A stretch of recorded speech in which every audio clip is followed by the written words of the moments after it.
Hello दोस्तों, आज हम अपने चैनल कर्म संस्कार की अगली पेशकश पुण्य कर्म को प्रस्तुत कर रहे हैं। प्रत्येक मनुष्य अपने जीवन में अच्छे व बुरे कर्म करता है। जो मनुष्य पुण्य कर्म करता है उसे अच्छा फल प्राप्त होता है और जो बुरे कर्म करता है उसे बुरे फल प्राप्त होते हैं। कर्म मनुष्य अपनी मर्जी से करता है। कर्म करने के मामले में मनुष्य स्वतंत्र है। जैसा कर्म मनुष्य करता है भगवान उसे वैसा ही फल देता है। जो कर्म निष्काम भावना से दूसरों की भलाई के उद्देश्य से किया जाता है, जिस कर्म का उद्देश्य सही होता है, वह पुण्य कर्मों में माना जाता है। किसी भी भूखे इंसान को, पशु पक्षी को खाना खिलाना पुण्य कर्म है। भगवान ने जो हमें कार्य दिया है उसे पूरी निष्ठा व ईमानदारी से निभाना भी अच्छे कर्मों में शामिल है। प्रतिदिन दूसरों की भलाई करना, पशुओं को चारा देना, पक्षियों को दाना पानी देना, किसी भी जीव को परेशान न करना पुण्य कर्म है। इसी संदर्भ में मैं आपको एक कहानी सुनाता हूँ। किसी गांव में एक किसान परिवार रहता था। उसमें किसान दंपत्ति दोनों ही धार्मिक प्रवृत्ति के थे। वो किसी भी गरीब व्यक्ति की सहायता करने में सबसे आगे रहते थे। नित्य पशुओं को चारा व पक्षियों को दाना अवश्य डालते थे और हंसी खुशी से अपना जीवन व्यतीत कर रहे थे। एक बार गांव में बारिश न होने की वजह से फसल खराब हो गई, जिससे उन्हें आर्थिक तंगी का सामना करना पड़ा।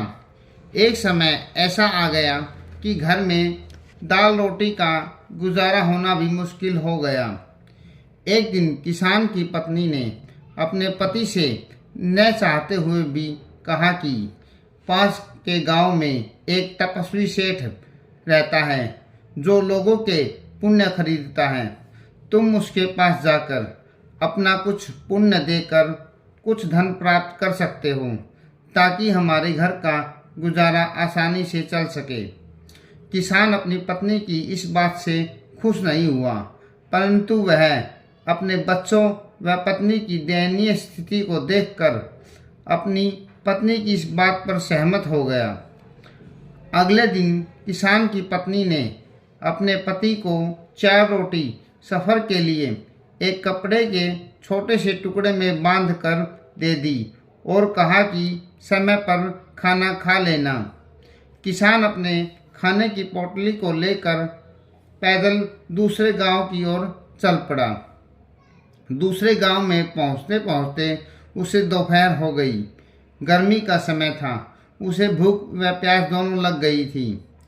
अभी वह दूसरे गांव के बाहर ही पहुंचा था कि उसने सोचा पहले वह अपना भोजन कर ले, बाद में उस गांव के अंदर जाकर सेठ से मिलकर अपना कुछ पुण्य बेचकर कुछ धन प्राप्त कर लेगा। जैसे ही वह अपने खाने की पोटली खोलकर बैठा तो वहां पर एक कुतिया आ गई, जिसने एक दिन पहले ही अपने कुछ बच्चों को जन्म दिया था। किसान ने सोचा कि वह एक रोटी कुतिया को डाल देगा और बाकी खुद खा लेगा। ऐसा सोचकर किसान ने कुतिया को एक रोटी डाल दी, परंतु एक रोटी से कुतिया का पेट नहीं भरा तो किसान ने उसे दूसरी रोटी भी डाल दी। लेकिन दूसरी रोटी से भी कुतिया का पेट नहीं भरा तो किसान ने उसे तीसरी रोटी भी डाल दी और सोचा कि आज वह केवल एक रोटी खाकर ही अपना पेट भर लेगा। किसान धार्मिक प्रवृत्ति का व्यक्ति था और पशु पक्षियों को खाना खिलाने में उसे बहुत आनंद आता था, लेकिन आर्थिक स्थिति खराब होने की वजह से उसकी हालत दयनीय हो गई थी।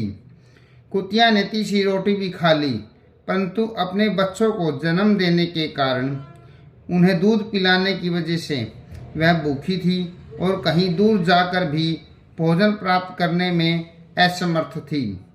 कुतिया का पेट तीसरी रोटी खाने के बाद भी नहीं भरा।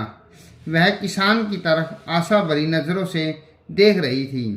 किसान को उसे देखकर दया आ गई और अंतिम चौथी रोटी भी उस कुतिया के सामने डाल दी। कुतिया वह चौथी रोटी खाकर संतुष्ट होकर वहां से चली गई।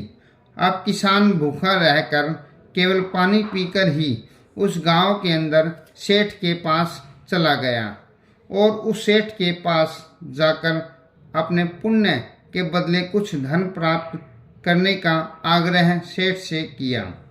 सेठ ने उसे कुछ समय रुकने की कहा और वह अपनी पत्नी के पास जाकर उसने कहा कि पास के गांव से एक किसान आया है और वह अपना कुछ पुण्य बेचना चाहता है। सेठ की पत्नी सेठ से भी अधिक तपस्विनी थी। उसने अपनी आंखें बंद करके उस किसान के पुण्य कर्मों को देखा। सेठ की पत्नी ने सेठ से कहा कि किसान ने आज जो पुण्य कर्म किया है उसे खरीद लो। आज किसान ने खुद भूखे रहकर उस कुतिया को जो भोजन दिया है वह उस किसान का आज तक का सबसे अधिक पुण्य कर्म है। सेठ ने अपनी पत्नी की इस बात पर सहमति जताई और किसान को उसके इस पुण्य को खरीदने की बात कही। किसान ने भी अपने आज के पुण्य को बेचने की सहमति जताई। अब सेठ ने एक पलड़े में 4 रोटी रखी और दूसरे पलड़े में सोना चांदी रखा। तराजू का वह पलड़ा जिसमें रोटी रखी थी वह नहीं हिला। सेठ ने दूसरे पलड़े में और सोना चांदी डाले, लेकिन अभी भी वह रोटी वाला पलड़ा टस से बस नहीं हुआ। ऐसा देखकर सेठ ने और अधिक सोना चांदी दूसरे पलड़े में डाले। किसान भी यह सब कुछ देख रहा था। काफ़ी समय हो गया। सेठ पलड़े में बार बार सोना चांदी डालता, लेकिन रोटी वाला पलड़ा उठ नहीं रहा था।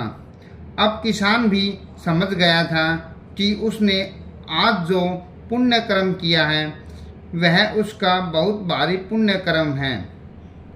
ऐसा सोचकर किसान ने अपने पुण्य कर्म को न बेचने का निर्णय लेते हुए सेठ को अपने पुण्य कर्म को न बेचने की बात कही और वहां से उठकर खाली हाथ ही वापस अपने गांव की ओर चल दिया।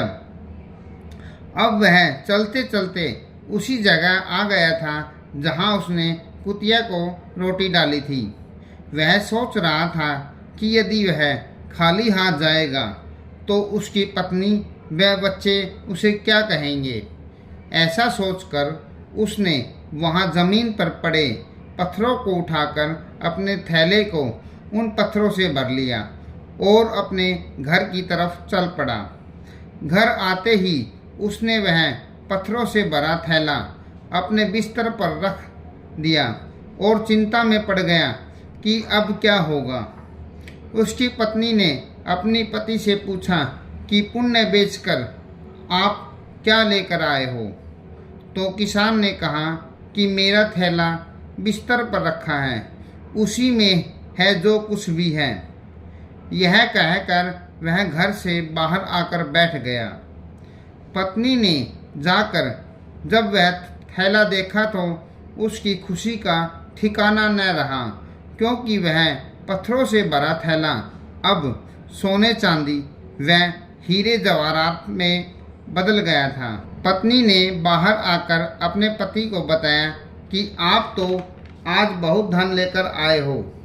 अपनी पत्नी की खुशी देखकर किसान भी दौड़कर अपने घर में जाकर उस थैले को देखा तो उसकी भी खुशी का ठिकाना नहीं रहा। अब किसान ने सारी बात अपनी पत्नी को बतलाई तो पत्नी व किसान की आंखों में से पानी आने लगा और उन्होंने कभी भी अपने किसी भी पुण्य कर्म को न बेचने का निर्णय लिया। इस कहानी से हमें यह शिक्षा मिलती है कि हमें प्रतिदिन पुण्य कर्म करते रहना चाहिए।